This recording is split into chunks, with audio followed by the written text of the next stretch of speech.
সালামুন আলাইকুম তিবিতুম মুবারাকাতান তৈয়িবা রব্বি আউযু বিকা মিন হামাজাতি শায়াতিন ওয়া আউযু বিকা রব্বি আইয়াহদুরুন সুবহানাকা লা ইলমা লানা ইল্লা মা আল্লামতানা ইন্নাকা আনতাল আলিমুল হাকিম। সম্মানিত মুসলিম ভাই বোনেরা, আপনারা ভালো করে অবগত আছেন বর্তমান বিশ্বের সবচেয়ে আলোচিত সংবাদ যেটা সিরিয়ার বাশার আল আসাদের দেশ থেকে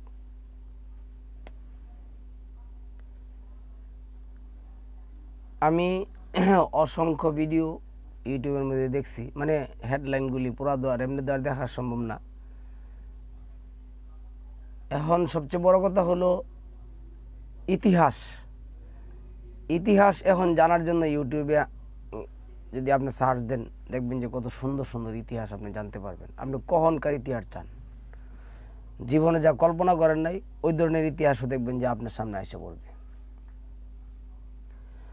আমরা এই ইতিহাসের বিশ্বাসী নই। পৃথিবীতে যত বিপর্যয় ঘটে আল্লাহ যেটা বলছেন 30-41 জাহারাল ফাসাদু ফিল বাররি ওয়াল বাহর, বাররি মানে স্থলে জলে স্থলে যত ধরনের বিপর্যয় ঘটানো হয় এগুলি মানুষের হাত দ্বারাই হয়। কোরআন আল্লাহ যেটা বলছেন একটি সম্পূর্ণ স্বয়ংসম্পূর্ণ একটা গ্রন্থ। যত সমস্যা আছে সমস্ত সমস্যা সম্পর্কে আল্লাহ বললেন যে আমি উত্তম সমাধান দিয়ে দিছি 25 নম্বর সূরার 33 নম্বর আয়াতের মধ্যে। আমরা কোরআনকে একটা উত্তম সমাধানের কিতাব হিসেবে মানি, সুতরাং আমাদের এগুলির কোনো দরকার নেই। তারপরও আমি আজকে কিছু প্রচলিত মোল্লাদের বকবগানি সম্পর্কে কথা বলবো, আপনারা পুরো টপিকটা শুনবেন। দেখুন, গতকালকে বুখারী শরীফের সম্পর্কে একটা টপিক করছি, এইগুলি বুখারী শরীফ থেকে নেওয়া। বুখারী লেখছে ইমাম বুখারী, ওনার হাদিস আবার করছেন আরেকজন আসকালানি, ওদের কাছ থেকে নেওয়া। এগুলি আমি ভালোভাবে পড়তেও পারি না, আমার কাছে আছে এগুলি, কালেকশনের অভাব নাই, শেষ নেই। জীবনটা তো ব্যয় করে দিচ্ছি এই সমস্ত কিচ্ছা কাহিনী করেই। তো আজকে আপনাদের সামনে কিছু বকবক করব। এটা হইলো ওই তাফসিরে জাকারিয়া সাহেব বলে না যে বকবকের ভিডিও, এই ধরনের কিছু বকবক করব। আমি যদি বলবো কালকা হয়তো আরেকজন যদি শূন্য বলবেন যে আমি মিথ্যা কথা বলছি, কিন্তু কোরআনের যেটা বলি এটা আবার সেরা বলেন না যে মিথ্যা কথা বলছি। কোরআনের আয়াতের রেফারেন্স দিচ্ছি, হয়তোই দেখা গেছে যে আমরা তো মানুষ, বলতো অবশ্যই হয়, রেফারেন্স দিতে গিয়া আয়াতের উল্টাপাল্টা করি, উল্টাপাল্টা হয়ে যায়, আল্লাহর কাছে এই জন্য ক্ষমা চাই। আপনারা বিচারে নেবেন, কথা কিন্তু কোরআনতেই বলি। যদি উল্টাপাল্টা বলি কোরআনের আয়াত থেকে উল্টাপাল্টা হয়তো জানা থাকলে আমাকে জানাবেন। অনেক ভাই আছেন, তাদেরকে আমি মোবারকবাদ জানাই, তারা আয়াতের নাম্বার সহ আবার আমাকে জানান। আবার অনেকে আছে গালাগালি করেন, এটা আপনাদের ব্যাপার। তো আসলে ইতিহাস লেখা থাকে না, কিন্তু ইতিহাস ঘটানোর পরে লেখা হয়। তারা যা লেখছে, এখন মোল্লা সমাজের যে কতগুলি কথা আছে, নবী ভবিষ্যৎবাণী করে গেছেন সিরিয়া সম্পর্কে, এই সম্পর্কে, এই সম্পর্কে, এই মাহাদি আয়সা পড়তেছে। এক কানা দাজ্জাল দেখলাম বলতেছে যে মাহাদি নাকি আয়সা পড়বে, এই যুদ্ধের পরেই দামেস্ক দখল হবে, দখল হওয়ার পরে নাকি মাহাদি আয়সা পড়বে। এই বিভিন্ন ধরনের কিচ্ছা কাহিনী। তো আমি একটু পিছে থেকে আসি বলতে, মক্কা বিজয়ের সময় সালামুন আলা মুহাম্মদ সাহাবাদেরকে বললেন এই 8 জন লোককে তোমরা ক্ষমা করবা না, যেখানে পাইবা। এটা কিন্তু তাদের বই থেকে বলতেছি, সিরাত ইবনে হিশাম থেকে, আরও তাফসির আল তাবারি থেকে বলতেছি, তাদেরকে তোমরা হত্যা করে ফেলেবা। এর মধ্যে আমার যে নামগুলি মনে আছে এটা বলতেছি। একজন আছিল ওই যে বায়াত নিয়েছিল সালামুন আলা মুহাম্মদ 48 নম্বর সূরার যে আসছে, বায়াতের সময় ওইখানে আল্লাহ স্বপ্নের মাধ্যমে ওনাকে জানাইছিলেন যে আমি তোমাকে স্পষ্ট বিজয় দিছি। ওইখানে চুক্তি হয়েছিল, সন্ধি চুক্তি। বিভিন্ন কিচ্ছা কাহিনী আছে, অনেক কিচ্ছা কাহিনী আছে, শুধু খালি আমি এখান থেকে ঘটনা বলতেছি, ছোট্ট করে বলবো ইনশাল্লাহ। একজন সাহাবী আসছিল, সে বায়াত গ্রহণ করে নাই, তার নামটা এখন আমার মনে আসতেছে না, আমার লিখা আছে একটা যে কোনো একটা বইয়ের মধ্যে। সে বায়াত গ্রহণ করে নাই। সে কি করছে, ওই উট যে শুয়ে রয়েছে না, উট যে শুয়ে রয়েছে, ওই শোয়া উট তো উঁচা, সে কি করছে ওই শোয়া এমনভাবে শুয়ে রয়েছে যাতে কেউ না দেয়, যাতে কেউ না দেখে। তো এর শুয়ে রয়েছে। তো সাহাবারা বায়াতটা শেষ, সব কাজটা শেষ, খাওয়া দাওয়া শেষ, সাহাবারা কি করছে, শুয়ে রয়েছে। ওই কি করছে, এই সাহাবাদের যে উট ছিল, উট নিয়ে চলে গেছে। চলে তো গেছেই, এই উট নিয়ে জব করে খায়া ফেলেছে। আমি এনে দুইটা জিনিস বলবো, নবীর থেকে হয়তো ধরেন 50 হাত দূরে অথবা 60 হাত বা 100 হাত দূরে নবী ভবিষ্যৎবাণী করতে পারলো না বা গায়েব জানলো না যে এই সাহাবা বায়াত হয় নাই, সে উট চুরি করে নিয়ে যাবে, তোমরা ইয়া করো, পারে নাই। তারপরে এই সাহাবা আবু সুফিয়ান স্ত্রী হিন্দা, ওই যে হুবাইব রাদিয়াল্লাহু তাআলা আনহু যে এরা হত্যা করছিল, তাদের 2-3 জন এভাবে 8 জনকে বলছে যে এদেরকে তোমরা ক্ষমা করবে না, হত্যা করে ফেলবে। মদিনা থেকে মক্কায় রওনা দেওয়ার পর আবু সুফিয়ান কি করছে, তার এক সঙ্গী লইয়া সেরা নবী সাল্লাল্লাহু আলাইহি সাল্লামের রাত্রে যে তাবু কাটছে এনে দেখতে গেছে। দেখার পরে সে তো দেখে বেহুশ। হায় হায়, আগুন জ্বালাইছে একজনে এক চুলা, হাজার হাজার চুলা আর চুলা, 10,000 সাহাবী চুলা জ্বালালে কেমন লাগে না, দেখে সে হয়তো মাথা গরম। যাই হোক, যেমনি ধরা খাইছে, পরে ওই ভবিষ্যৎবাণী কিন্তু করছে ওরে হত্যা করা। ওই কিন্তু পরে ওইখান থেকে ইসলাম গ্রহণ করছে। আবু সুফিয়ানের স্ত্রী হিন্দা মক্কা বিজয়ের দিন ইসলাম গ্রহণ করছে। ওই সাহাবি কিন্তু পরে ইসলাম গ্রহণ করছিল। অর্থাৎ নবী যে 8 জন সাহাবিকে হত্যা করতে বলছিলেন, তাদের সাথে কোনো নেগোসিয়েশন নাই, তাদেরকে হত্যা করবা, পাইলেই হত্যা করবা। কিন্তু ওইখানে 2 জন সাহাবি মারা গেছিল, তাও যারা বলছিল তারা না, যারা মক্কা বিজয়ের সময় বাধা দিছিল অন্যদিকে, এদিক দেন অন্য একদিকে বাধা দিছিল, ওই দিক দা। যাই হোক, তো এই ভবিষ্যৎবাণী নবীর কাজে লাগে নাই। সালামুন আলা মুহাম্মদের নাতি এত পছন্দের, এরা বলে আল হাসান ও আল হুসাইন সাইয়্যিদা শাফা লি আহলিল জান্নাহ। হাসান এবং হুসাইন নাকি জান্নাতের সাফায়াতকারী, যুবকের সর্দার। একজনে বিষ খাওয়ায় মারা নিল, আরেকজনে কারবালায় মারলো, নবী ফিরাইতে পারলো না। হে নবী সম্পর্কে এরা কিন্তু বলে যে 1400 হিজরির পরে কি ঘটবে, নবী বলছে আমি এটা বলতে পারবো না। এরা হাদিসি, কিন্তু এই নবী নাকি বলে গেছে সিরিয়াতে এই হবে, জয় হবে, এটা হবে, কি হবে না হবে, এই গল্প কিচ্ছা কাহিনী সম্পর্কে আমি বলবো। তো আমাদের আজকের হেডলাইন যেটা হবে, সিরিয়া সম্পর্কে নবীর দোয়া নাকি করছিলেন, এবং নজদের সম্পর্কে নবী নাকি বদদোয়া করছিলেন। আবার ওরা বলে যে নবী রাহমাতাল লিল আলামিন, জগৎ সমূহের জন্য, সমস্ত মাকলুকের জন্য নবী রাহমাতাল লিল আলামিন। তাহলে উনি বদদোয়া কেমনে করেন? আচ্ছা, এখন দেখা গেছে সিরিয়ার জন্য উনি দোয়া করছিলেন, আর নজদের জন্য উনি বদদোয়া করছিলেন। কিন্তু যে নজদের জন্য উনি বদদোয়া করছেন, সেই নজদের থেকেই আমরা যে গালি দিতে জানি, আবদুল্লাহ বিন ওহাব, মাহমুদ বিন ওহাবের যে ছেলে নজদি, ওই বেড়া কিন্তু এই বাংলাদেশে, এই উপমহাদেশে আসে নাই। আর ওয়াহাব আল্লাহ তাআলার একটা নাম। রাব্বানা লা তুজি কুলুবানা বা'দা ইয হাদাইতানা ওয়াহাব লানা মিন লাদুনকা রাহমাতান ইন্নাকা আনতাল ওয়াহাব। ওয়াহাব হলো আল্লাহর নাম, নাম দে ওয়াহাবি, মানে আল্লাহওয়ালা।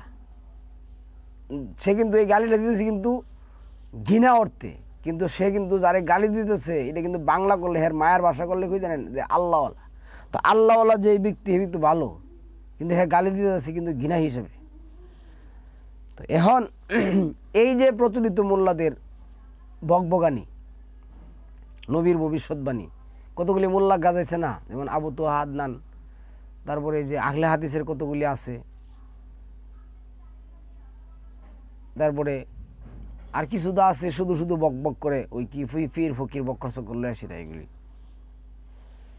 তো যাই হোক, আমি সিরিয়া সম্পর্কে কিছু কথা বলবো আর ইহুদিদের সম্পর্কে কিছু কথা বলবো। সম্মানিত ভিউয়ার্স, মধ্যপ্রাচ্যের দেশ সিরিয়া শাসক হাফেজ আল আসাদ, এই যে হাফেজ আল আসাদ, তার ছেলের নাম হয়েছে বাশার আল আসাদ। 2011 সালে বাশার আল আসাদের শাসনকালে, বাশার আল আসাদের শাসনকালে শুরু হয় গৃহযুদ্ধ। সিরিয়ার পশ্চিমে রয়েছে ভূমধ্যসাগর, লেবানন, ইসরায়েল, ফিলিস্তিন, উত্তরে তুরস্ক, পূর্বে ইরাক, দক্ষিণে জর্ডান। একসময় সোভিয়েত ইউনিয়ন ছিল, সাথে অনেকগুলি দেশও ছিল। দেশগুলি বর্তমান বিশ্বের মানচিত্রের দিকে তাকালে যা প্রমাণিত হয়, সোভিয়েত ইউনিয়ন ভেঙে যাওয়ার পর তারা চলে যায়, যার যেমনি যেটা মিলছে, এরপর আর ঠিক থাকতে পারে না। 17 এপ্রিল 1946 সাল সিরিয়ার ফ্রান্স থেকে স্বাধীনতা লাভ করে 1516 সাল থেকে, মানে 1516 সাল থেকে 1918 সাল পর্যন্ত সিরিয়ায় উসমানী শাসন এর অধীনে ছিল। এই যে উসমানী শাসন, আচ্ছা। এরপরে প্রথম বিশ্বযুদ্ধের পর জাতিসংঘের ব্যবস্থায় মধ্যস্থতায় 1920 সালে সিরিয়া ফ্রান্সের অধীনে চলে যায়। এরপর 1946 সালে সিরিয়ার পরিপূর্ণভাবে স্বাধীনতা লাভ করে। আচ্ছা, 1946 সালে গঠিত হয় সিরিয়ার প্রথম সরকার, কিন্তু সেই সরকার বেশি দিন ক্ষমতায় থাকতে পারে নাই। 1948 সালে ইসরায়েলের প্রতিষ্ঠিত হয়। 1948 ইসরায়েল প্রতিষ্ঠিত হয়। এই ইসরায়েল ইয়াহুদি কারা? ইহুদিদের কাহিনী দেখেন, আমি দেখাচ্ছি এখানে ইয়াহুদিদের কথাটা বলে নেই, তারপরে ওই কথাটা বলবো। প্রথমে যদি আমরা দেখি, শুরু হয়েছে ঘটনাটা কোন থেকে, 1897 খ্রিস্টাব্দ ইয়াহুদি জার্নালিস্ট থিওডর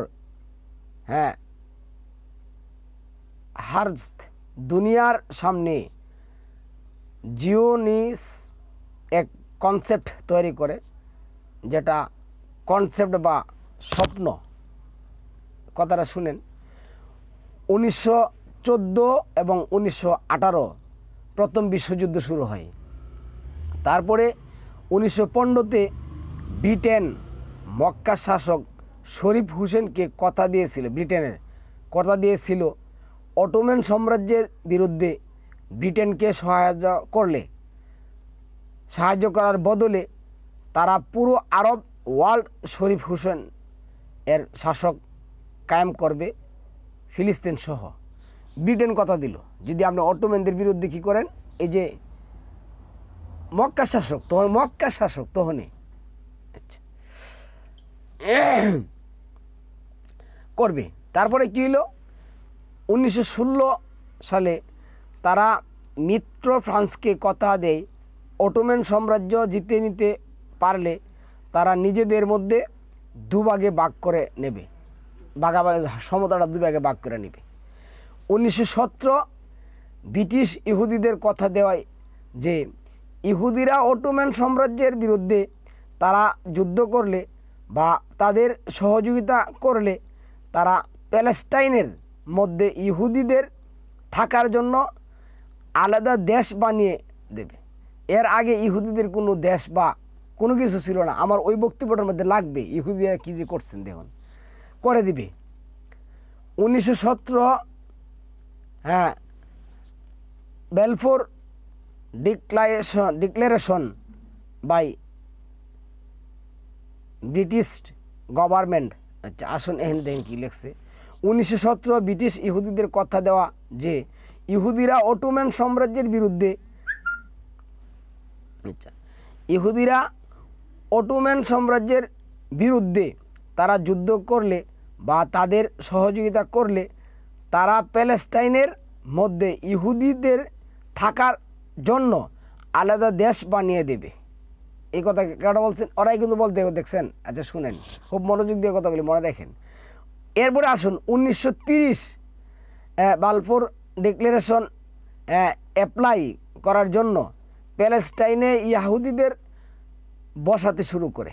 আচ্ছা, 1838 আস্তে আস্তে প্যালেস্টাইনে ইহুদিদের সংখ্যা 3% থেকে বেড়ে 30% হয়ে যায় 1838, যেখানে ইহুদি নামে কোনো দেশ, রাষ্ট্র, ঘর দুয়ার সব কিছুই ছিল না। এরা কি কৌশলে কি কায়দায় নাড়ছে। আচ্ছা, 30% হয়ে যায়। আচ্ছা, 1939 থেকে 1945 সেকেন্ড ওয়ার্ল্ড ওয়ার, সেকেন্ড যুদ্ধ শুরু হয়। এরপরে আসুন 14 মে 1948 ইহুদিরা পুরো পরিকল্পনা এবং প্রস্তুতির সঙ্গে এদেরকে স্বাধীনতা ঘোষণা করে দিল। সমস্যা সেই থেকেই শুরু হয়ে যায়। তারা 1939-এ, পরে আসতেছে আমার ওই বক্তব্যের মধ্যে।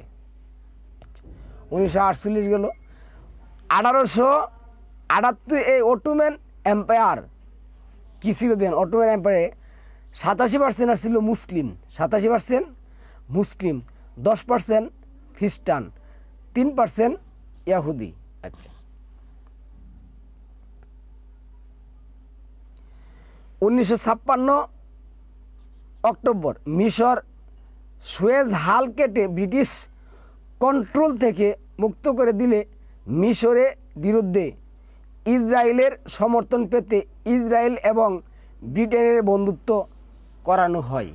আসুন 14 মে 1948 ইহুদিরা পুরো পরিকল্পনা এবং প্রস্তুতির সঙ্গে এদেরকে স্বাধীনতার ঘোষণা করে দিল। সমস্যা তো এখান থেকে আমি যেটা বলছি বলে আসছি। এরপরে দেখুন 1966 আরব দুনিয়া ইসরায়েলকে আক্রমণ করলে 6 ডে ওয়ার নামে পরিচিত যুদ্ধে সম্পূর্ণ প্যালেস্টাইন ইসরায়েলের কন্ট্রোলে চলে এলো। ইজিপ্ট ও সিরিয়া তাদের জমিন হারালো। 1973 সম্পূর্ণ আরব দুনিয়ার আবার হামলা করে ইয়ম কিওর ওয়ার ইহুদিরা জয় হয় এবং আরও কিছু জমি অধিকার তারা করে নেই। আচ্ছা, ইহুদিরা জয় হয়, সেটা জমি আরও কিছু জমি তারা দখল করে নিয়েছে। এখন সম্মানিত পরের বক্তব্যটা আমি পরে বলবো, একটু পরে বলবো, আমি বলে নিতেছি। আচ্ছা, তো 1946 সাল গঠিত হয় সিরিয়ার প্রথম সরকার, কিন্তু সেই সরকার বেশি দিন ক্ষমতায় থাকতে পারে নাই। 1948 সালে ইসরায়েল প্রতিষ্ঠিত হয়। সেই সময় শুরু হয় আরব ইসরায়েলের যুদ্ধ শুরু হয়। এই যে আমি বলে আসলাম, সেই যুদ্ধে আরব, আচ্ছা কি করে আরব হেরে যায়। সিরিয়া ছিল এবং সিরিয়া হেরে যায়, যার কারণে সিরিয়ার প্রেসিডেন্ট কোয়াটুলি ছিল তখনকার সময়। কোয়াটুলি, সিরিয়ার প্রেসিডেন্ট কোয়াটুলি, সিরিয়ার জনগণ প্রেসিডেন্ট কোয়াটুলিকে দোষারোপ করতে থাকে। এই যে সিরিয়া কিসের জন্য আরব ইয়ার সাথে যা যুগ দিয়ে এই যুদ্ধটা করলো, কিসের জন্য এই কাহিনী কিচ্ছা করলো, ওনারা কী করতে দোষারোপ করতে শুরু করে। এরপরে আসেন দেখুন, তার বিরুদ্ধে সিরিয়ার জনগণ রাস্তায় নেমে আসে। প্রেসিডেন্ট কোয়াটুলি কি করছে দেখুন, সামরিক আইন জারি করে সিরিয়াতে ইসরায়েল এর সাথে যুদ্ধে হেরে যাওয়ার দায় সেনাবাহিনীর উপর চাপিয়ে দেন। প্রেসিডেন্ট কোয়াটুলি কী করছে, এই যে দায়ের যে হেরে যাওয়ার যে দায় কী করছে, তখনকার সময় যে ছিল সেনাবাহিনীর প্রধান ছিল তার উপরে এটা কী করছে, চাপাই দিল। সিরিয়ার প্রেসিডেন্ট সেই সেনাবাহিনীর কে চাকরি থেকে বরখাস্ত করে তখন সিরিয়ার আরব দেশগুলোকে মনে প্রাণে সাহায্য করেছিল, যার কারণে সিরিয়া, ইসরায়েল এবং আমেরিকা চিরশত্রু। সিরিয়া আরবরে সাহায্য করার কারণে ইসরায়েল এবং আমেরিকার চিরশত্রু হইল সিরিয়া। এটা তো আজকানা রে ভাই, ইতিহাস তো না জানলে না বলা ভালো। আচ্ছা গেল। এছাড়া সিরিয়ার তখনকার সরকার সিরিয়ার উপর দিয়ে সৌদি আরব থেকে লেবাননের উপর দিয়ে ভূমধ্য সাগরের পর্যন্ত একটি তেলের পাইপলাইন নিতে বাধা দেয়। সিরিয়ার সরকার তখনকার কমিউনিস্ট দলগুলোকে বিশেষ সুযোগ করে দিয়েছিল, যার কারণে আমেরিকা সিরিয়া সরকার বিরুদ্ধে উঠে পড়ে লাগছিল তখন। এখন না, কিন্তু এটা ওই সময়কার কথা বলতেছি, আমরা 50 দশকের কথা বলতেছি। এর ফলে আমেরিকা CIA এজেন্টরা সিরিয়ার সেনাবাহিনীর প্রধান আলজাইমির সাথে যোগাযোগ করে, যাকে সিরিয়ার প্রেসিডেন্ট সেনাবাহিনীর পদ থেকে সরিয়ে দিতে চাচ্ছিলেন। আমেরিকা এই সুযোগ কখন নিছে? 50 দশকে। এই যে কোয়ার্টারলি যখন আরব বিশ্বরে সাহায্য করলো, এই কারণে ইসরায়েল আর আমেরিকা চিরশত্রু হিসেবে কাটা হয়ে দাঁড়াইলো সিরিয়ার। তো সিরিয়ার সরকার যখন দেখলো এটা তো এখন আমার উপরে পড়বে, উনি কী করলেন, চাপাই দিলেন ওনার সেনাবাহিনীর উপর। তো সেনাবাহিনীর উপর চাপাই দেওয়ার পরে আমেরিকা বলল যে এই যে ক্লু আমরা পাইছি, এখন সেনাবাহিনীর যদি আমরা কি করতে পারি, ফুলাইতে পারি, তাহলে তো আমরা এখানে সিরিয়ার প্রেসিডেন্টে কী করতে পারবো, 12টা বাজাইতে পারবো। তো এই সমস্ত কিচ্ছা কাহিনী না আছে ইসলাম ধর্মের সাথে কোনো সম্পর্ক, না আছে সালামুন আলা মুহাম্মদের সাথে কোনো সম্পর্ক। এগুলি মানুষের হাতের কামাইয়ের কারণে এগুলি হচ্ছে। কি হয়েছে দেখুন, আলজাইমি এর সাথে যোগাযোগ করেন, যাকে সিরিয়ার প্রেসিডেন্ট সেনাবাহিনীর পদ থেকে সরিয়ে দিতে চাচ্ছিল। আলজাইমি আমেরিকার এজেন্ট এর সাথে চুক্তি করে যে আমি যদি অদ্ভুত খান ঘটাতে পারি, তাহলে তাকে সিরিয়ার প্রধান হিসাবে মানবেন কিনা। আমেরিকা যদি তাকে আমেরিকাগুলো স্বীকৃতি দিল তিনি সিরিয়ার বিরুদ্ধে যাবেন না এবং সিরিয়ার উপর দিয়ে পাইপলাইন নিতে সাহায্য করবেন। ওই সেনাবাহিনীর লোক বলে দিল আমি এগুলি করে দেবো, সমস্যা নাই, আমারে আপনারা কী করবেন, স্বীকৃতি দিবেন। তিনি তাদের সাথে কথা দেন বামপন্থীদেরকে দমন করবেন, এই শর্তে আমেরিকা রাজি হয়। তখন সিরিয়ার ইতিহাসে প্রথম সামরিক অভ্যুত্থান ঘটে 30শে মার্চ 1949 সাল। সিরিয়ার ইতিহাসে প্রথম সামরিক অভ্যুত্থান হয়। সেই অভ্যুত্থানে কোনো মানুষ মারা যায়নি পৃথিবীর ইতিহাসে। সেটাই ছিল সেনাবাহিনীর মধ্যে প্রথম অভ্যুত্থান, সেনাবাহিনীর মধ্যে প্রথম ক্ষমতা দখলের ইতিহাস ঘটে তখন। আচ্ছা, তারপরে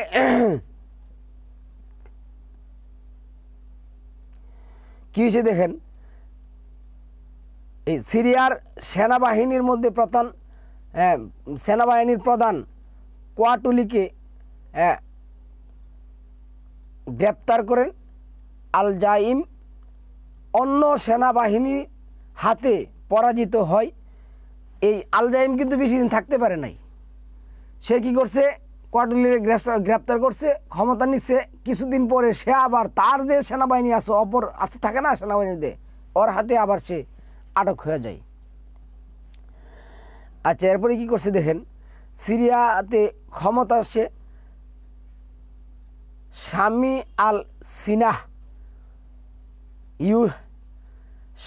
আল সিনাইকে পরাজিত করে ক্ষমতা আসে আদিব আল শাকলি। আদিব আল শাকলি ক্ষমতায় এসে সিরিয়ার সংখ্যাগুরুদের উপর অত্যাচার চালান। সংখ্যালঘু দ্রোজ সম্প্রদায়ের প্রতি শাকলির অবিশ্বাস জন্ম নেই। কী অবিশ্বাস জন্ম নেই? দ্রুজরা হয়তো আমাকে কি করতে পারে, মারতে পারে, ক্ষমতাচ্যুত করতে পারে। সিরিয়ার উনি কী করছিলেন? সিরিয়ার ধর্ম 2000 এনে একটু কথা বলে নিই। দ্রোজ সম্প্রদায়ের প্রতি শাকিলের অবিশ্বাস ছিল। সিরিয়ার ধর্মটার কথা বলি। 2021 সালে সিরিয়ার ধর্মের হার সুন্নি ইসলাম হইল 74%। এটা আগেও ছিল, যে আমি বলে আসছি এখানে। আল ওয়াইট বা নুসাইরি, এই যে নুসাইরি 10%, খ্রিস্টান 10%, আল ওয়াইট আর শিয়া ছিল 3%, দ্রোজরাও ছিল 3%। নুসাইরিরা, যদিও এরা নুসাইরি, কিন্তু এদের আকিদা, বিশ্বাস, মতাদর্শ ছিল আহলেতা সায়ুর ইয়ার সাথে, হেদের ইয়ে ছিল। আমরা যদি 1950 দশকের দিকে যাই, তখন সিরিয়ার ওই যে আমি যেটা বলে আসছি, এই পার্সেন্টেজটা দেখব। 1953 সালে 53তে ছিল এই যে সুন্নি ছিল কত? 70.54% সুন্নি মুসলিম, 10.90% আল ওয়াইট, যা শিয়া মতাদর্শী ছিল। দ্রোজ ছিল 31% শিয়া ইসলাম, খ্রিস্টান ছিল 0.87%। সিরিয়ার মূল সমস্যা হলো ধর্মীয় সমস্যা। এরা প্রথম থেকে এই সিরিয়ার সমস্যাটা ছিল এই ধর্মীয় সমস্যা। এই শিয়া, দ্রোজ, নুসাইরি, তারপরে এলো সুন্নি মুসলমান, এরা। আচ্ছা, এইখানে দেন কি আসছে? 1954 সালে বাথ পার্টি ও সেনাবাহিনীতে থাকা দ্রোজ সংখ্যাগরিষ্ঠ এবং বামপন্থীরা মিলে অভ্যুত্থান ঘটিয়ে ক্ষমতাচ্যুত করে শাকলিকে। 1955 সালে নির্বাচন অনুষ্ঠিত হয়, ফলে আবার ক্ষমতায় আসেন কোয়াটলি, যাকে আমেরিকা ষড়যন্ত্র করে ক্ষমতাচ্যুত করে সরিয়ে দিয়েছিল। কোয়াটলি ক্ষমতায় এসে সিরিয়াকে সোভিয়েত ইউনিয়নের দিকে নিয়ে যেতে চেষ্টা করেছিলেন। তখন আমেরিকা এবং সোভিয়েত এর মধ্যে শীতল যুদ্ধ চলছিল। 1956 সালে সিরিয়া সোভিয়েতের সাথে বন্ধুত্বের চুক্তি করে, ফলে আমেরিকা 1957 সালে সিরিয়াতে আর একটি সামরিক অভ্যুত্থান ঘটানোর চেষ্টা করেন, কিন্তু আমেরিকা সেটিতে ব্যর্থ হয়। এরপর 1958 সালে মিশর এবং সিরিয়া মিলে গঠন করে ইউনাইটেড আরব রিপাবলিক নামে একটি মহাদেশ। 1961 সালে আবারও অভ্যুত্থান ঘটানো হয়, ফলে সিরিয়া বের হয়ে যায় আরব রিপাবলিক থেকে। 1963 সালে আরব সোশ্যালিস্ট বাথ পার্টি সিরিয়ান আঞ্চলিক সাহার এবং সিরিয়ান সেনাবাহিনীর কয়েকটি অংশ মিলে অভ্যুত্থান ঘটায়। 1963 সালে সামরিক অভ্যুত্থানের একটি দিক এই অভ্যুত্থানের জন্য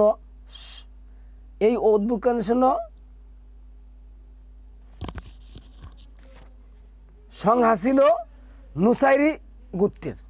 নুসাইরি গোত্রটা এই অভ্যুত্থানের ইয়া করছিল। আচ্ছা, সংখ্যাগুরু দল, তাদের মধ্যে উল্লেখযোগ্য ছিল মোহাম্মদ উমরান সালায়েদের এবং হাফেজ আল আসাদ। যৌথ হাফেজ আল আসাদ যোধ কমরেডশিপ, মানে এই যে অদ্ভুতটা ঘটাইল 1963-তে, এটার মধ্যে ওরা কী করছিল, 3জন লোক ছিল। কেডা ছিল? মোহাম্মদ ওমরান, সালাহ জাদেদ এবং হাফেজ আল আসাদ। এই যে আসাদ, হাফেজ আল আসাদ, বেটা হাফেজ কিন্তু হাফেজ আল আসাদ। 1966 সালে তাদের মধ্যে আর একটি গণ অভ্যুত্থান হয়, যা তারা থামাতে পারেনি। এই 3 জনের মধ্যে ক্ষমতা ভাগাভাগির দ্বন্দ্ব নিয়ে শুরু হয় 1966 সালে এই অভ্যুত্থান, এবং 1970 সালে হাফেজ আল আসাদ ক্ষমতা দখল করে। এই 3 জনের মধ্যে হাফেজ আল আসাদ কী করলো, 1970 সালে ক্ষমতা দখল করলো, ক্ষমতা এবং সিরিজে ক্ষমতা দখল করে হাফেজ আল আসাদ দখল করে। হাফেজ আল আসাদ কী করছে দেখুন, হাফেজ আল আসাদ ক্ষমতা দখল করেই গ্রামগঞ্জে যেতে শুরু করেন।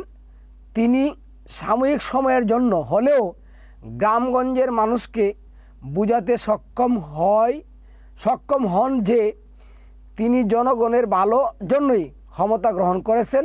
হাফেজ আল আসাদ ক্ষমতা গ্রহণ করে সিরিয়ার অর্থনীতিতে মানে অনেক উন্নতি আনেন। তিনি সেনাবাহিনীর বড় বড় পদগুলোতে তার মতের লোকদেরকে বসাতে শুরু করেন, তার আত্মীয় স্বজনকে বড় বড় পদ দেওয়া শুরু করেন। তার বিরুদ্ধে তখনকার সময় আর বড় ধরনের অভ্যুত্থান ঘটানোর মতন কোনো লোক ছিল না, কিন্তু এনে আসছে বড় ধরনের অভ্যুত্থান ঘটানো। ছোটোখাটো কিছু হলেও তা তিনি কী করছেন, সামাল দিতে পেরেছিলেন। অপর সংখ্যাগুরু সুন্নি মুসলমানদের থেকেও কী করছিলেন, উনি এই ক্ষমতার মধ্যে বাগাবাগি করে সে কিছু দিছিলেন, যার কারণে ওরা বেশি আর ফাল দেয় নাই। যাই হোক, বসে বড় বড় ধরনের বিপর্যয় এড়াতে পারেন। হাফেজ আল আসাদের গড়ের মধ্যে ছিল শত্রু, মানে গড়ের শত্রু আসে না। 1983 সালে হাফেজ আল আসাদ গুরুতর অসুস্থ হয়ে পড়েন, যার কারণে অনেকেই ধারণা করেছিলেন যে হাফেজ আল আসাদ আর বাঁচবেন না, বেঁচে থাকলেও তিনি আর দেশ পরিচালনা করতে পারবেন না। 13 নভেম্বর 1983 সালে রিফাত আল আসাদ, হাফেজ আল আসাদের ভাই, নিজেকে প্রেসিডেন্ট প্রার্থী হিসাবে ঘোষণা করেন।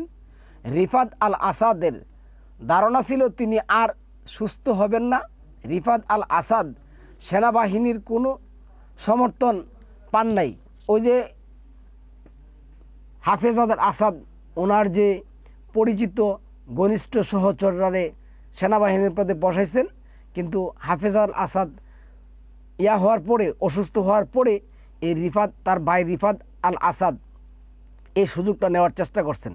নিজেকে প্রেসিডেন্ট প্রার্থী হিসাবে ঘোষণা দিলেও ওই হাফেজ আল আসাদের যে ঘনিষ্ঠ সহচররা বড় বড় পদের মধ্যে আছে, তারা কি করেন নাই, এটার কোনো একটা দেন নাই, বিষয়টা সারা দেন নাই। আচ্ছা, এরপরে কী হয়েছে দেখেন, রিফাত আল আসাদ ছিলেন আগ থেকেই করাপ্টেড, দুর্নীতিবাজ।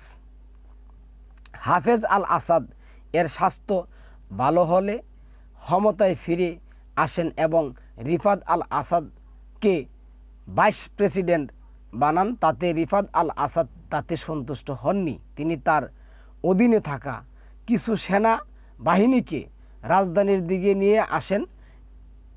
এইভাবে ক্ষমতা দখলের চেষ্টা করেছিলেন, কিন্তু তাতে রিফাত আল আসাদ সফল হননি।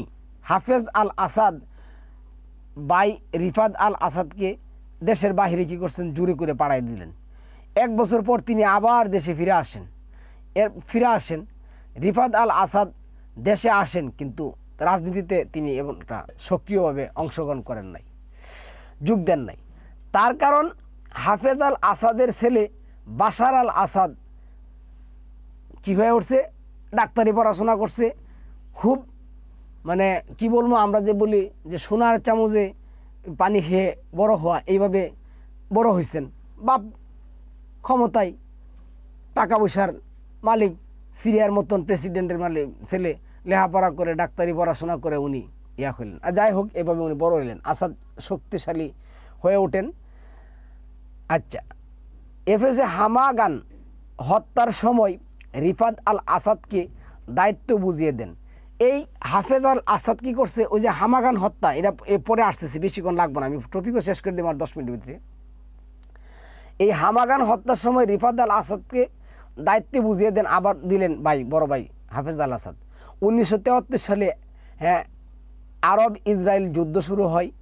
1966 সালে ইসরায়েল আরব মালভূমির অনেক জায়গা দখল করেন।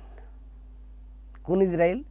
যে ইসরায়েল ছিল 3%, সারা পৃথিবীতে ইসরায়েল ছিল 3%। 1949 সালে 48 সালে ওই ইসরায়েল আরবের জায়গা দখল করে নিচ্ছে। কত সালে? 1973 সালে। আচ্ছা, আসেন তারপরে শুরু লেবাননের গৃহযুদ্ধ শুরু হয়। সেই যুদ্ধে সিরিয়া অনেক গুরুত্বপূর্ণ ভূমিকা পালন করে। লেবাননের গৃহযুদ্ধের পরে শুরু হয় হামগান হত্যা।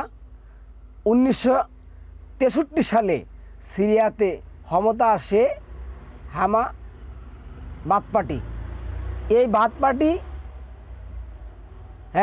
বিশ্বাসী ছিল আরব সৌদি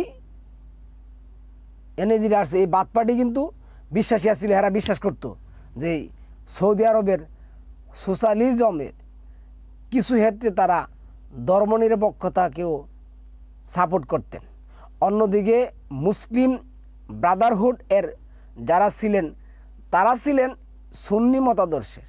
1940 সাল থেকেই তারা সিরিয়াতে তাদের কার্যকলাপ শুরু করে। মুসলিম ব্রাদারহুডের মতাদর্শ ছিল বাথ পার্টির পুরোপুরি বাথ পার্টির পুরোপুরি। আচ্ছা, মুসলিম ব্রাদারহুডের আদর্শ ছিল ধর্মভিত্তিক, অপরদিকে বাথ পার্টির আদর্শ ছিল জাতিভিত্তিক। মুসলিম ব্রাদারহুড ধর্ম এবং রাজনীতিকে একই মনে করতেন, অন্যদিকে বাথ পার্টি এটারে এক মনে করতেন না, মানে এটার সাথে যোগ করতেন না, ধর্ম এবং রাজনীতিকে আলাদা মনে করতেন। সিরিয়ার হামা শহর ছিল মুসলিম ব্রাদারহুডের মানে ঘাঁটি। বাথ পার্টি এবং মুসলিম ব্রাদারহুডের মধ্যে প্রথম সংখ্যাগরিষ্ঠ চলে 1963 সালে সামরিক অভ্যুত্থানের পরে। 1964 সালে 1964 সালে দুই পক্ষের মধ্যে দাঙ্গা শুরু হয়। সেনাবাহিনী তাদের ট্যাঙ্ক নিয়ে আসে মুসলিম ব্রাদারহুডের দমনের জন্য। দমন কেমন করা করছে দেখুন, 170 জন মুসলিম ব্রাদারহুড কর্মী মারা যায় এবং অনেককে গ্রেপ্তার করে। এই ঘটনার পর মুসলিম এবং আরও অন্যান্য দলের সাথে সংঘাত চলতে থাকে। এই যে ঘটনা ঘটলো এদের মধ্যে, মুসলিম ব্রাদারহুড আর হলে বাথ পার্টির মধ্যে যে ঘটনা ঘটলো 40-এ, এইটা কি হচ্ছে চলতেছিল। তারপরে কিছু দেখুন, 1979 সালে মুসলিম ব্রাদারহুড গেরিলা আক্রমণ শুরু করে বিভিন্ন সামরিক এবং বেসামরিক অফিসারদের উপর।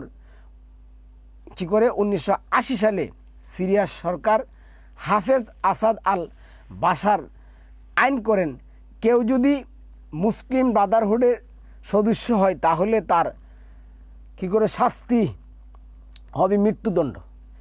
এই মুসলিম ব্রাদারহুডরা যখন আক্রমণ করা এভাবে হত্যা করলো, এই সিরিয়া সরকার হাফেজ আল আসাদ এদের উপরে এমনভাবে চড়া হলেন, আমি আগে পরে বলতেছি, কিন্তু এই চড়া হওয়ার সাথে উনি ঘোষণা দিয়ে দিলেন, কোনো লোক যদি মুসলিম ব্রাদারহুডের সদস্য হতে চায় আর যদি সে তাকে ধরতে পারে তাহলে তার মৃত্যুদণ্ড দেওয়া হবে, শাস্তি দেওয়া দেবে, আটকানো হবে। এইখান থেকে কিন্তু মুসলমানরা কিন্তু লাগছে, এরাই মুসলমানই, কিন্তু হয়তো একজনের দ্রোজ, একজনের শিয়া, একজনের নুসাইরি, একজনের সুন্নি, মুসলমানই দাবি করে সবাই। লাগছে কিন্তু এখানে। এরপরে আসুন কি করছে দেখুন, এই সদস্য হয় তাদের। আচ্ছা, 1980 সালে ব্রাদারহুডের নেতা কর্মীরা হাফেজ আল আসাদকে হত্যার জন্য বোমা হামলা চালায়, কিন্তু তারা সফল হয়নি। এখন আমি আপনাকে বলি শুনুন, এই যে হাফেজ আল আসাদ এই লোক ক্ষমতা দখল করার পরে কিন্তু সিরিয়াতে উন্নয়ন সাধিত হয়েছে। যাই হোক, আমি তো আর কোনো পক্ষে, আমি সিরিয়ার পক্ষ না বিপক্ষ না, আমি তাদের ইতিহাসটা বলতেছি এখানে। কিন্তু এরপরে কিন্তু এই ঘটনাগুলি কিন্তু করছে মুসলিমের মধ্যে, এই ঘটনাগুলি করছে আধিপত্য বিস্তার নিয়ে আসিরা, ক্ষমতা নিয়ে আসিরা। এখানে রাসূলের ভবিষ্যৎবাণী করতে আইল রে ভাই। আর রাসূল যে ভবিষ্যৎবাণী করে গেছেন, এগুলি ভবিষ্যৎবাণী করে করছেন। তো এই যে কি করছে হাফেজ আল আসাদ আল বাশার কঠিন প্রতিশোধ নিতে থাকেন এবং জেল থাকে, এই যে কঠিন প্রতিশোধ নেই পরে কি করছে, এবং জেলে থাকা মুসলিম ব্রাদারহুডের 600 থেকে 1000 নেতাকর্মীকে হত্যা করে। ওই যে মুসলিম ব্রাদারহুড গেরিলা হামলা করলো, করার পরে কী করছে, ওদেরকে ধরছে, ধরার পরে এই ঘোষণা দিয়ে দিছে। তারপরে ওদের জেলের মধ্যে কী করছে, মানে 1000 লোকের মতন মুসলিম ব্রাদারহুডের সদস্য এই হাফেজ বাশার আল আসাদ কী করছে, হত্যা করছে। এরা তো আরও চেচ্ছে। এরপরে কী হয়েছে দেখেন, 1982 সনে 2রা ফেব্রুয়ারি কী করছে, হামাগান হত্যা শুরু হয়। আর্মিদের একজন কমান্ডার মুসলিম ব্রাদারহুড কমান্ডার উমরকে খুঁজতে হামাতে অভিযান শুরু করে। হামাতে মুসলিম ব্রাদারহুডের লোকজন আগ থেকেই মাইক দিয়ে প্রচার করতে থাকে তারা যেন বাথ পার্টির কমান্ডারকে প্রতিহত করে মুসলিম ব্রাদারহুডের শক্তিশালী করে অংশ ছিল। এই যে মুসলিম যে ব্রাদারহুডের অংশ কই কই আছেন দেখেন থাকে, তারা যেন বাথ পার্টির কমান্ডারকে প্রতিহত করে। আচ্ছা, এরপরে কী হয়েছিল, মুসলিম ব্রাদারহুডের শক্তিশালী অংশ ছিল ইরাকে। তারা যেখানে মুসলিম ব্রাদারহুড নেতারা ট্রেনিং নিয়েছিল, সেইখান থেকে বিভিন্ন ধরনের সাহায্য পেত মুসলিম ব্রাদারহুড নেতারা। 2রা ফেব্রুয়ারিতেই 70 জন বাতিশ আর্মিকে হত্যা করে, মানে এই হাফেজ বাশার আল আসাদের যে সেনাবাহিনী ছিল, সরকারি সেনাবাহিনী ছিল, ওই সেনাবাহিনীকে 70 জন সেনাবাহিনী করছে ওরা এই ইরাকের এই মুসলিম ব্রাদারহুডের সহযোগীরা হত্যা করছে। আচ্ছা, কী করছিল, মুসলিম ব্রাদারহুড গেরিলা হামলা করে। আচ্ছা, হামা শহরকে স্বাধীন বলে ঘোষণা করে। আরে মাইরা এই মুসলিম ব্রাদারহুড এখন যারা বলতে সাবাস বাহাবা দিতেছে, তারা এগুলি করছে, তারাই কিন্তু ওই সময় এগুলি করছে। তারা নিজেরা এই হাফেজ বাশার আল আসাদকে ছুইটা ওই হামাগান শহরকে নিজস্ব গাড়ি বানায় আসিরা, ওইখানে মুসলিম ব্রাদারহুড ইরাকে সাহায্য পায় আসিরা হাফেজ আল বাশার আল আসাদের লোকদেরকে, মানে সেনাবাহিনীকে হত্যা করে আসিরা। ওরা একটা স্বাধীন একটা যেমন আমাদের অঞ্চলে যে কি সন্তলাল মার যে এটা কী যেন এলাকা আছে না, পাহাড়ি এলাকা, এভাবে এরা কী করছে।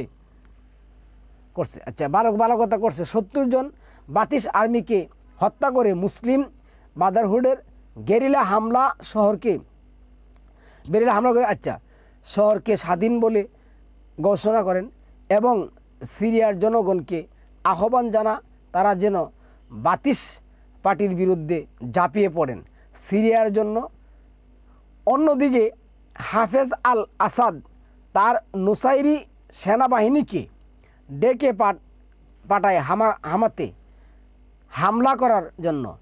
হামাতে থাকা জনগণকে বলে, হয় তোমরা এখান থেকে চলে যাও, যদি চলে না যাও তাহলে তোমাদের কী করে ধরে এনে সেরা শাস্তি দেওয়া হবে। এরপরে কি করছে দেখুন, না হলে তাদেরকে বিদ্রোহী বলে ধরে এনে শাস্তি দেওয়া হবে। 12,000 আর্মি দিয়ে 3 সপ্তাহ অবরোধ করে রাখে, দ্বিতীয় এবং অবরোধ করে রাখে, অবরোধ করে রাখা হয় এবং ট্যাঙ্ক দিয়ে, বড় বড় ট্যাঙ্ক দিয়ে, যে সমস্ত ট্যাঙ্ক দিয়ে বিল্ডিং ধ্বংস করা যায় ওই সমস্ত ট্যাঙ্ক দিয়ে কী করছে, বিল্ডিংগুলি ধসিয়ে দিছে। বিল্ডিং, হ্যাঁ, আর্মিদের দ্বারা কী করে ড্রোন দেওয়া যে সেগুলি, আচ্ছা, দ্বারা হাইড্রোজেন সায়ানাট ব্যবহারে অভিযোগ উঠে, এমন অত্যাচার করছে। হাইড্রোজেন যে সায়ানাট, যেটা মরণঘাতী যে গ্যাস, ছাইরা করছে। এছাড়াও প্রচুর নিরাপদ সুন্নি মুসলমানকে হত্যা করে অভিযোগ ওঠে। আচ্ছা, শুধু সেনাবাহিনী নয়, বাথ পার্টির নেতারাও অংশ নেই ওইটার মধ্যে। সেনাবাহিনী মানে বাথ পার্টির যে নেতারা ছিল তারাও নিল, সেনাবাহিনী নিল, আর সরকার তো আছেই এই মুসলিম ব্রাদারহুডের উপরে। এরপরে কী করছে, এই হত্যাযজ্ঞের 40,000 মানুষকে হত্যা, 17,000 মানুষকে গুম করা হয়। তবে এই হিসাবটা আমি যেটা পাইছি, হেরাও লেখছে, এই হিসাবটা নিয়ে গরমিল আছে, অনেক মতানৈক্য আছে, আবে কম বেশি হতে পারে পরে। আচ্ছা, গরমিল আছে। এই ঘটনার পরে অনেক মুসলিম ব্রাদারহুডের নেতারা পালিয়ে যান বিদেশ। তারপর থেকে মুসলিম ব্রাদারহুডের কার্যক্রম সেখানে কমে আসে। তারপর 2000 সাল পর্যন্ত হাফেজ আল আসাদ ক্ষমতা চালান। তিনি মারা যাওয়ার পরে তার ছেলে বাশার আল আসাদ সিরিয়ার প্রেসিডেন্ট হিসাবে ক্ষমতা গ্রহণ করেন। বাশার আল আসাদ ক্ষমতা গ্রহণের পরে সিরিয়াতে 2011 সালে গণহত্যা, গণ অভ্যুত্থান হয়। এই গৃহযুদ্ধের সিরিয়ার ধর্মের বিষয়টা প্রাধান্য পায়। 1970 সাল থেকে সিরিয়াতে নুসাইরি বা আলওয়াইট যারা ছিল শিয়া মতাদর্শী, তারা হাফেজ আসাদের নেতৃত্বে শাসন করে আসছিল, শাসিত হয়ে আসছিল সংখ্যাগরিষ্ঠ সুন্নি এ দলেরা। এখন যে বলে জুলানি মুলানি যাই বলে যে বলেন লোকেরা, সংখ্যাগরিষ্ঠ সুন্নি লোকেরা 2011 সাল প্রকাশিত পায় এবং বাশার আল আসাদের বিরুদ্ধে যুদ্ধ শুরু করে। ফলে শিয়ামতাদর্শী নুসাইরি লোকেরা ইরাক, ইরান এবং লেবানন, হিজবুল্লাহ বাশার আল আসাদের, অন্যান্য দিকে তুরস্ক ইসলামিক স্টেট এর বিরুদ্ধে 2016 সালে হামলা শুরু করে। কুর্দি বাহিনীর বিরুদ্ধে, এই কুর্দি বাহিনীকে আমেরিকা সাহায্য করে। হিজবুল্লাহ বিরুদ্ধে হামলা করে ইসরায়েল। হিজবুল্লাহ এবং বাশার আল আসাদের বাহিনীর উপরে ফলে রাশিয়া সেখানে যুদ্ধ শুরু করে। সিরিয়ার যুদ্ধের সাথে বিভিন্ন দেশের স্বার্থ রয়েছে। এখন এটা তো বলে যে এখন যে সিরিয়ার বাশার আল আসাদকে উৎখাত করা হয়েছে, এটা কিন্তু শুধু এই জোলানি সাহেবের শক্তিতে হয় নাই। এখানে আমেরিকা ওই যে 50 দশকের দিকে যদি যান, ইতিহাসে যদি যান, ওই হেই কৌশলে কৌশলে কৌশলে কৌশলে এতদিনে কী করছে, বাশার আল আসাদকে ক্ষমতাচ্যুত করে দেশ ত্যাগ করেছেন। এখন সিরিয়া আর ইসরায়েল মিল্লা এটা কী করবেন, দখল করবেন। এই গার্বেজ মোল্লারা, ব্যবসায়ী মোল্লারা এখন আলহামদুলিল্লাহ শুক্রিয়া এই সেইটা বক্রচক্র করা শুরু করছে। এর ইতিহাসের কোনো জ্ঞানের ধারণাই নেই। সম্মানিত ভিউয়ার্স, আজকে এই পর্যন্ত এই ইতিহাস বললাম। অন্যদিন যদি পারি অন্য কোনো ইতিহাস বলবো। দেখুন, এই ইতিহাসের মধ্যে কিন্তু কোরআন নিয়ে কথা বলতে পারিনি। সুতরাং কোরআনের বাইরে তো আমাদের কোনো আলোচনা নাই। সালামুন আলাইকুম তিবিতুম মুবারাকাতুন তৈয়িবা।